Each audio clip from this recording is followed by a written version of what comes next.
Então guarda isso, irmão. Todas as vezes que o medo bater a porta, eu preciso trazer à memória as características do Deus que eu sirvo. Se o medo vier trazendo acusações, lembra da graça. Não há mais acusação para aqueles que estão em Cristo Jesus. Fomos feitos nele santos, inculpáveis e livres de qualquer acusação. Se o medo vier bater na tua porta com dúvidas a respeito do teu futuro, lembra do que a palavra diz a teu respeito. Eu bem sei os pensamentos que eu tenho a vosso respeito, diz o Senhor. Pensamentos de paz e não de mal, para te dar o fim que você deseja. Se o medo vier bater na tua porta, irmão, carregando doenças, lembra, não é Deus quem dá doenças, Deus é aquele que remove elas. Então não aceita como sendo seu aquilo que na cruz Ele já disse que é dele. Ele levou sobre si as nossas doenças e enfermidades, e o castigo que nos trouxe a paz estava sobre Ele, e pelas suas pisaduras nós já fomos sarados. Não, a doença não é sua, a doença já foi dele. Não porque o meu tumor, não porque a minha doença, para de tomar posse daquilo que Jesus já levou sobre Ele. Tem uma história na Bíblia que fala sobre homens a alguns passos da promessa, sem coragem para acessá-la. Você já deve ter ouvido inúmeras pregações a respeito disso. A Bíblia fala a respeito de um povo que caminha no deserto por anos em busca de uma promessa, e quando chega diante dela, parte deles tem medo. Irmão, olha para mim. Crer que tem uma promessa é o primeiro passo. Caminhar em direção a ela é o segundo passo. Não desistir enquanto você não se aproxima dela é o terceiro passo. Mas existe um passo final, que é você se apossar daquilo que Deus já te confiou.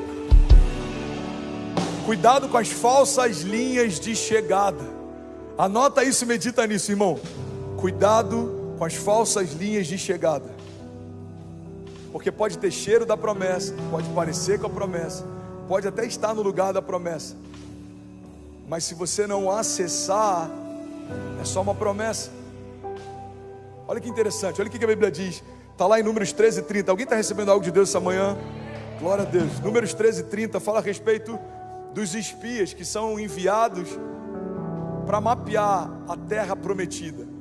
E o que eu acho interessante é que o nome por si só chega a ser quase uma ironia de Deus. Como que o povo chama aquele lugar? De terra prometida. Irmão, olha para mim. Não é uma terra que eles acharam do nada. Não é uma terra que alguém falou para eles. Era uma terra que o próprio Deus havia prometido para eles. Não confiar numa promessa significa fundamentalmente desconfiar do caráter de quem fez a promessa. É por isso que, para ter medo conhecendo quem Deus é, eu vou precisar esquecer quem Ele é, porque é impossível conhecer o coração do Deus que fez a promessa e ainda assim ter dúvidas se Ele vai cumprir a promessa. Você está comigo?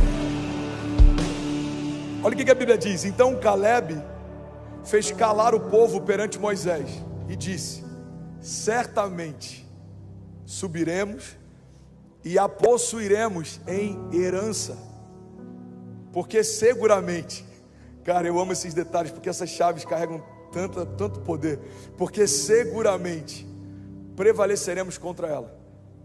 Versículo 31, porém, os homens que com ele subiram disseram: não poderemos subir contra aquele povo, porque ele é mais forte do que nós.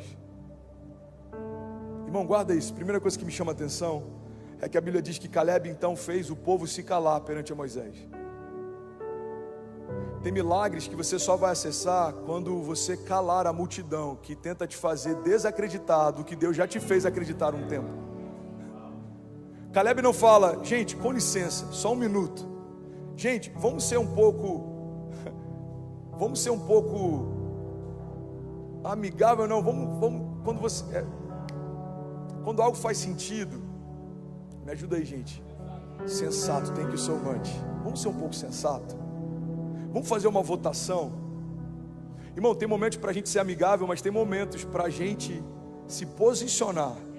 Tempos de guerra não são tempos de administrar problema. Tempos de guerra são tempos de avançar sem pedir licença.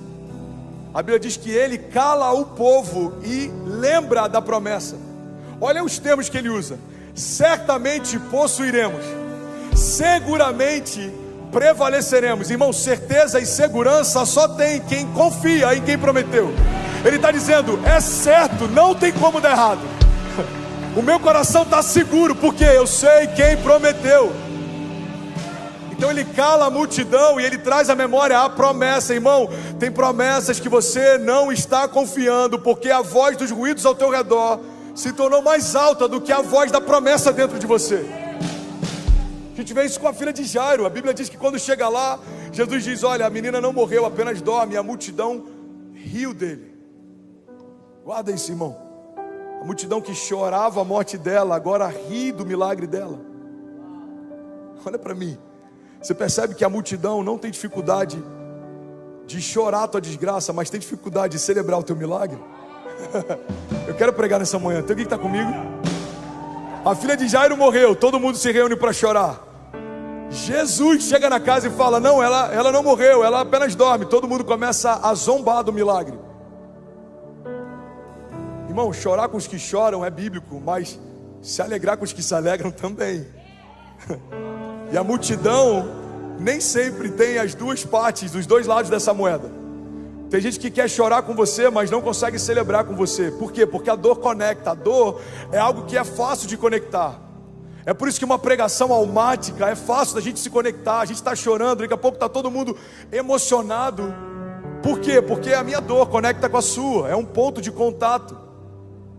E a multidão tem essa característica. A multidão consegue se assimilar e ver algo que conecta com a sua dor, mas nem sempre ela vai confiar no milagre que Deus prometeu para você. E é por isso que o que Caleb fez foi exatamente o que Jesus fez tempos depois. A Bíblia diz que Jesus então mandou que a multidão saísse, e aí então ele entrou na casa. Tem milagres que só vão entrar na tua casa quando a multidão sair dela. A promessa só começa a ter mais espaço dentro do meu coração quando as opiniões começam a ter menos espaço dentro dele. Você está comigo? Diga amém. Então Caleb fez calar o povo perante Moisés e disse, certamente subiremos e a possuiremos. E aqui tem uma outra chave poderosa. E a possuiremos em herança. Caleb sabia que a conquista que eles viveriam não tinha a ver com a força dos exércitos que eles tinham, mas com a força da promessa que eles carregavam. Irmão, olha para mim. Não tem nada mais poderoso do que receber de Deus aquilo que Deus desejou te dar. É uma herança, é irrevogável, intransferível, inquestionável, está acessível. O que eu preciso ter? O que eu preciso fazer então, pastor, para poder ter acesso à minha herança? Primeiro você precisa conhecer ela. Alguém que não sabe a herança que carrega é como alguém que não carrega herança nenhuma. Segundo, você precisa ter consciência, maturidade para receber a herança. A Bíblia diz que o herdeiro, enquanto é menino, de nada difere do escravo, mesmo que seja dono de tudo. A Bíblia está dizendo, a questão não é se você tem herança, a questão é se você tem maturidade para poder acessá-la. Porque enquanto não temos maturidade para acessar a herança, de nada diferenciamos dos escravos, não temos acesso a nada. Caleb entendeu algo que poucos entenderam. Essa terra vai ser conquistada não porque o nosso exército é bom, mas porque a nossa herança, ela é real. Irmão, deixa eu liberar algo sobre você. Você pode levantar suas mãos em nome de Jesus? Eu declaro que 2022 vai ser um ano de você fazer menos força e viver mais milagres por graça. Favor imerecido marcando os seus dias. Favor imerecido levando você a lugares que sozinho você não poderia. Eu declaro em nome de Jesus, a gente não vai caminhar debaixo de uma autojustiça. Não é porque você fez para merecer, é porque Jesus fez e entregou para você. Não é porque você é bom, é porque o Pai é bom e Ele desejou te dar. Eu declaro em nome de Jesus, irmão, a herança que Ele estabeleceu para essa nova estação sendo liberada sobre você, e nada vai reter aquilo que Deus declarou que te daria. Eu declaro plenitude sobre você e sobre a tua casa, para viver cada promessa que Deus confiou para você. Se você crê nisso, diga amém. Você pode celebrar no seu lugar.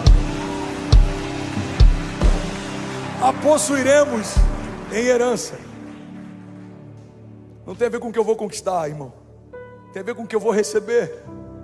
Você só tem que estar lá no dia da batalha.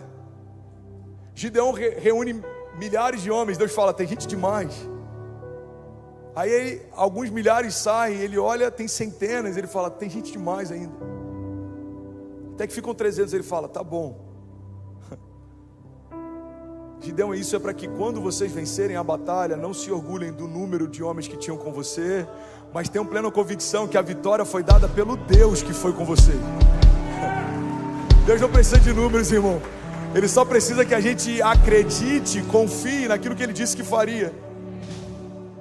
Se Deus disse que vai acontecer, declara comigo, já aconteceu. Porém os homens que com ele subiram disseram, não poderemos subir contra aquele povo, porque ele é mais forte do que nós. E aqui tem uma outra chave interessante, Números 13, 33, um pouco mais à frente, eles falam assim, nós éramos aos nossos olhos como gafanhotos, e assim também éramos aos olhos deles. Olha que interessante, eles olham para o seu exército e olham para aquele exército e eles falam, aos nossos olhos a gente é como um gafanhoto, e aos olhos deles também. Só esqueceram de perguntar aos olhos de Deus como eles se pareciam. Mas sabe o que é interessante? Olhando para a história deles, isso parece óbvio, mas é exatamente aí que a gente tropeça muitas vezes. A gente se olha e procura no espelho respostas para viver o que Deus disse que a gente viveria, e não encontra, porque não é natural o que vai te dar acesso a uma promessa sobrenatural. A gente olha para os desafios, para os nossos gigantes, e a gente olha para eles e olha para a gente e fala, não tem como acontecer. Mas a promessa não acontece por aquilo que você tem, ou pelo tamanho que os seus gigantes têm, mas é por aquilo que Deus disse que faria. Deus disse que faria algo na América, então eu não posso olhar para mim e falar, eu não tenho visto, eu não falo inglês, eu nunca vim para cá, está tudo novo, não conheço ninguém.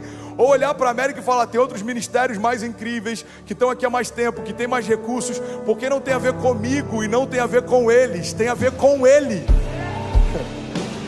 Faz sentido para você? Ele ama confundir os que pensam que são e promover os que sabem que não são, mas sabem quem Ele é. Os que pensam que são serão abatidos. A soberba precede a queda. Os que sabem que não são e confiam no grande eu sou, esses são os improváveis. É quando a gente vê alguém que a gente fala, cara, não faz sentido o que ele está vivendo. Pois é, ele parou de olhar para si e para os outros e voltou a olhar para quem prometeu. Irmão, olha para mim, 2022 tem inúmeras promessas esperando por você e para a tua casa. Mas se você olhar para a economia, você vai desistir de confiar nelas. Se você olhar para as fronteiras, se você olhar para a política, se você olhar para as circunstâncias, se você olhar para o que os outros dizem, Deus está chamando a gente a olhar de novo para aquilo que Ele já disse que faria. Você está comigo? Eles se sentiam fracos em relação aos povos que já estavam lá. Mas essa é a chave. O que vai te dar acesso à promessa não é a tua força, é a promessa. A promessa é a chave que abre qualquer porta. Você já parou para perceber, irmão, que independente do tamanho das portas, todas elas carregam quase que proporcionalmente o mesmo tamanho de chave? Você já teve a oportunidade de ir na casa de alguém milionário, ou alguém que tem muito dinheiro, e a porta da casa dele é maior do que o pé direito dos 2 andares da sua? Alguém já foi numa casa assim? Aí você olha aquela porta e fala, mano... Mas a chave que abre aquela porta não é proporcional ao tamanho daquela porta. Esse é o poder da chave. A chave é o que libera acesso. Se são portas pequenas ou portas enormes, o que você precisa para acessar é a chave. E qual é a chave que vai te dar acesso à promessa? Se você crê e não duvidar, assim será feito. Em outro momento a Bíblia diz, tudo é possível ao que crê. A fé é tratar coisas que não são como se já fossem. O que dá acesso à promessa é crer e não duvidar. Aqui a gente está vendo homens que voltaram dizendo, não tem como, vamos desistir. A gente está vendo um homem que está dizendo, irmão, Deus prometeu, vai acontecer. E eu sei que a gente já ouviu tantas pregações sobre promessas, a gente já ouviu tantas coisas sobre promessas, que talvez a gente nem tenha tanta certeza mais se todas elas vão se cumprir. Promessa virou um termo quase que subjetivo na igreja, principalmente evangélica. Você tem promessas? Eu tenho. Você sabe quais são? Não, mas eu tenho, elas estão aqui. Irmão, você precisa conhecer as suas promessas. Conhecer as promessas é como um Deus que mostra o final da história e não mostra o meio do caminho. Quando você pensar em desistir, você vai lembrar de como vai terminar e o teu coração vai ter uma firme convicção: se não é o que Deus prometeu, ainda não é o final da minha história. É como aquela citação do Billy Graham: eu já li o último livro da Bíblia, vai terminar, tudo bem. Pois quantas forem as promessas feitas por Deus, tantas tem em Cristo o sim. Por isso, por meio dele, o amém é pronunciado por nós, para a glória de Deus. Ora, é Deus quem faz que nós e vocês permaneçamos firmes em Cristo. É Ele quem nos ungiu e nos selou como sua propriedade, e pôs em nós o seu Espírito e nos nossos corações como garantia daquilo que está por vir. A palavra está dizendo, irmão, somos propriedade de Deus, e Ele já colocou no nosso coração uma garantia daquilo que está por vir. Eu não sei você, mas eu estou com uma santa expectativa em 2022. Eu não sei o que você viveu até aqui nos últimos 2 anos, mas eu creio que Deus pode acelerar em 1 ano aquilo que a gente ainda não viveu em 10. Ele me deu uma garantia, Ele vai fazer coisas extraordinárias em 2022, então Ele não precisa me provar mais que Ele é Deus. Irmão, eu já desisti de pedir para Deus me provar que Ele é Deus. Deixa Deus ser Deus, irmão. Ele sabe o que faz. Se a gente não entender o significado da palavra herança, a gente ainda não entendeu o significado da palavra graça. Tua herança é por graça, irmão. Tiago 1,17 diz: toda boa dádiva e todo dom perfeito vem do alto, descendo do Pai das luzes, que não muda como sombras inconstantes. Romanos 8,17 diz: se somos filhos, então somos herdeiros, herdeiros de Deus e co-herdeiros com Cristo, se de fato participamos dos sofrimentos, para que também participemos da sua glória. Esse é o momento que você normalmente celebra. Hebreus 10:23 diz: apeguemo-nos com firmeza à esperança que professamos, porque aquele que prometeu é fiel para cumprir. Glória a Deus. Salmos 119:50. Esse é o meu consolo no meu sofrimento. A sua promessa me dá vida. Olha para mim, irmão. Olha a chave que o salmista está liberando para a gente. Esse é o meu consolo no meu sofrimento. A sua promessa me dá vida. Tem gente desistindo porque acredita que um período de crise significa a ausência de Deus. Deus se esqueceu de mim, Deus me abandonou. Não, irmão. A Bíblia está dizendo que é no meio do sofrimento que a promessa dá vida, é no meio da crise que a promessa me restaura, é no meio dos vales que a promessa me sustenta, é diante dos gigantes da terra prometida que a promessa me dá ousadia. A Bíblia diz que o Senhor não nos deu espírito de covardia, mas de poder, de amor e de equilíbrio. Eu carrego uma promessa, e aquele que prometeu é fiel para cumprir. Domingo passado eu preguei sobre poços entulhados, e o que faz Isaac olhar para poços entulhados, e ao invés de tentar começar algo novo, ele reconstrói o que foi destruído, porque ele sabia, havia uma promessa de Deus sobre o seu pai, e havia uma promessa de Deus sobre ele e sobre os seus filhos. Irmão, só continua cavando quem sabe a promessa que carrega. Eu não estou olhando para o lado, eu não estou preocupado com o que dizem, eu não estou preocupado com o que eu sinto, eu não me movo mais por sentimentos, eu me movo por uma palavra. Deus disse que faria, enquanto não sair água de novo desse poço, eu não vou parar de cavar. Deus é fiel para fazer aquilo que Ele disse que faria. Salmos 27:1 diz: o Senhor é a minha luz e a minha salvação, a quem eu temerei? O Senhor é o meu forte refúgio, de quem eu terei medo?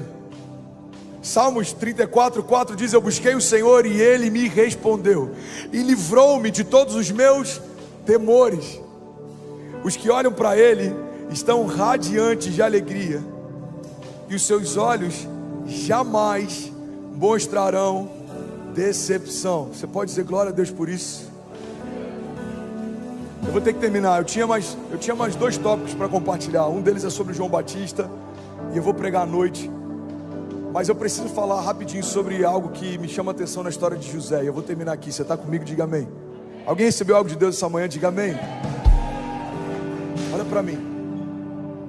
A história de José é uma das histórias mais inspiradoras da Bíblia, porque ela carrega um princípio. A história de José carrega um princípio que em 2021 foi o que me sustentou, em 2022 é o que me faz avançar sem medo. E talvez possa fazer sentido para você. Guarda isso, irmão.